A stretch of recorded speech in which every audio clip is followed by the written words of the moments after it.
எல்லாருக்கும் வணக்கம். நான் Malini. Welcome to cook with Malini. நம்ம இன்னைக்கு ரொம்பவே சாஃப்டான இட்லி ரெசிபி தான் பார்க்க போறோங்க. நம்ம நிறைய மெத்தட்ல இட்லி போட்டிருக்கோம்.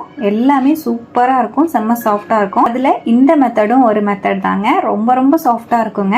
ரொம்பவே சாஃப்டான இந்த பஞ்சு போல இட்லியை எப்படி செய்யறதுன்னு பார்க்கலாங்க. இட்லி ரெசிபிக்கு மெஷர்மெண்ட்ஸ் பார்த்தரலாம். மிக்சிங் பவுல்ல 2 கிளாஸ் அளவுக்கு ரேஷன் பச்சரிசி சேர்த்துக்கலாங்க.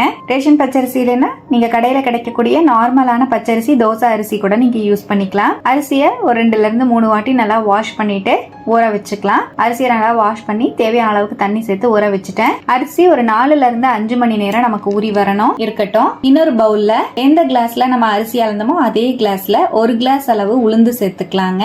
1/2 டேபிள் ஸ்பூன் வெந்தயம் சேர்த்துக்கலாம். உளுந்தையும் வெந்தயத்தையும் ஒரு வாட்டி நல்லா வாஷ் பண்ணிட்டு தண்ணி சேர்த்து ஊற வச்சுக்கலாம். பாருங்க, நல்லா இந்த மாதிரி ஊற வச்சுட்டேன். அரிசியும் உளுந்தும் 4 ல இருந்து 5 மணி நேரம் ஊறி வரட்டும்.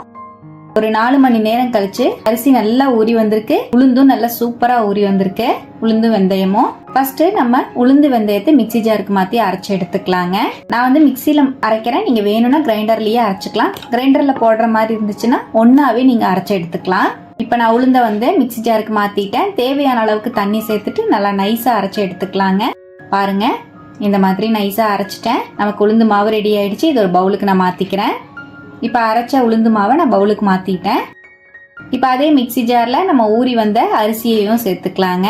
தேவையான அளவுக்கு தண்ணி சேர்த்து நல்லா நைஸா அரைச்சுக்கலாம். பாருங்க, நான் இந்த மாதிரி அரிசியையும் அரைச்சு எடுத்துட்டு வந்துட்டேன். எந்த அளவுக்கு நைஸா அரைச்சிருக்கேன்னு பாருங்க. இப்ப அரைச்ச அரிசி மாவை நான் பவுலுக்கு மாத்திக்கிறேங்க. இப்ப அதே மிக்சி ஜார்ல எந்த கிளாஸ்ல அரிசி உளுந்து அளந்தமோ அதே கிளாஸ்ல 1 கிளாஸ் சாதம் சேர்த்துக்கலாங்க.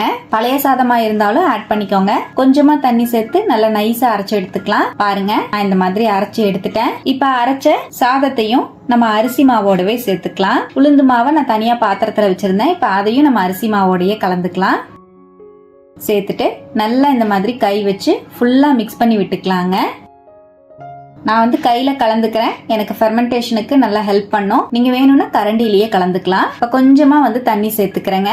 உளுந்திருந்த பாத்திரத்தை அலசி 1 டீஸ்பூன் உப்பு சேர்த்துக்கலாம். நல்லா மிக்ஸ் பண்ணிக்கலாங்க. பாருங்க, நம்மளோட இட்லி மாவு ரெடி ஆயிடுச்சு.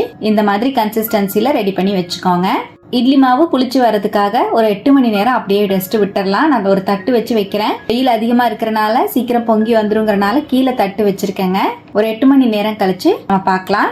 பாருங்க, ஒரு 8 மணி நேரம் அப்படியே ரெஸ்ட் விட்டுருந்தோம். நல்ல ஃபெர்மெண்டேஷன் ஆகி வந்திருக்கு.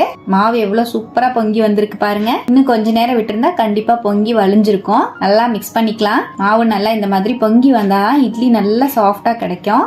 நல்லா ஃபுல்லா கலந்து விட்டுக்கலாங்க. இப்ப நம்மளோட இட்லி மாவு தயாராயிடுச்சுங்க. இப்ப இட்லி ஊத்திக்கலாம். நான் எக்ஸ்ட்ரா தண்ணி எதுவுமே சேர்க்கல. உங்களுக்கு வேணும்னா ரொம்ப மாவு கெட்டியா இருந்தா கொஞ்சமா தண்ணி சேர்த்து மிக்ஸ் பண்ணிக்கோங்க. இப்ப நான் இட்லி தட்டுல ஈரத்துணி சேர்த்து இட்லி ஊத்திக்கலாம். 2 தட்டுலயுமே நான் இட்லி ஊத்திட்டேன். இட்லி சட்டியில தண்ணி வச்சிருக்கேங்க. தண்ணி சூடாயிடுச்சு. நல்லா இந்த மாதிரி ஆவி வந்ததுக்கு அப்புறமா இட்லி தட்டை உள்ள வச்சுக்கலாம். மூடி வச்சிருவோம். ஒரு 7 ல இருந்து 8 நிமிஷம் ஹை ஃப்ளேம்ல மூடி வச்சிடலாங்க. பாருங்க, நல்லா ஸ்டீம் வந்துருச்சு. இட்லி நல்லா வெந்திருக்கும். ஓபன் பண்ணி பார்க்கலாம். அவ்வளவுதான், நம்மளோட பந்து போல சூப்பரான இட்லி சூப்பரா ரெடி ஆயிடுச்சு. உங்களுக்கு நான் நடுவுல கையில தண்ணி நினைச்சிட்டு குத்தி பாக்குறேன் மாவு ஒட்டாம வருதான்னு. மாவு ஒட்டாம வருது. இட்லியும் செம சாஃப்டா வந்திருக்குங்க. வெளியே எடுத்துடலாம். 2 இட்லி தட்டையுமே நான் வெளியே எடுத்துட்டேன். பாருங்க, நம்மளோட இட்லியை நான் வெளியே எடுத்துட்டேங்க. ரொம்பவே சூப்பரா வந்திருக்கு பாருங்க. நல்ல செம்ம சாஃப்டான இட்லி பஞ்சு போல சூப்பரா ரெடி ஆயிடுச்சு. இதே போல நீங்களும் கண்டிப்பா செஞ்சு பாருங்க. செம்ம சாஃப்டா இருக்குங்க. நம்ம நிறைய இட்லி வீடியோ ஷேர் பண்ணிருக்கோம். அந்த வீடியோஸ் எல்லாம் பார்க்கணும்னா டிஸ்கிரிப்ஷன்ல லிங்க் கொடுக்கறேன். கண்டிப்பா செக் பண்ணி பாருங்க. நல்ல பூ போல பஞ்சு மாதிரி இட்லி சூப்பரா வந்திருக்குங்க. கண்டிப்பா இது போல நீங்களும் ட்ரை பண்ணுங்க. ட்ரை பண்ணிட்டு எப்படி வந்ததுன்னு கமெண்ட்ல மறக்காம என் கூட ஷேர் பண்ணுங்க. நம்ம சேனலுக்கு இப்பதான் ஃபர்ஸ்ட் டைம் வந்திருக்கீங்கன்னா சப்ஸ்கிரைப் பண்ணி பக்கத்துல இருக்கிற பெல் ஐகானை பிரஸ் பண்ணுங்க. லைக் பண்ணுங்க. ஃப்ரெண்ட்ஸ் அண்ட் ஃபேமிலியோட ஷேர் பண்ண மறக்காதீங்க ஃப்ரெண்ட்ஸ். தேங்க்யூ.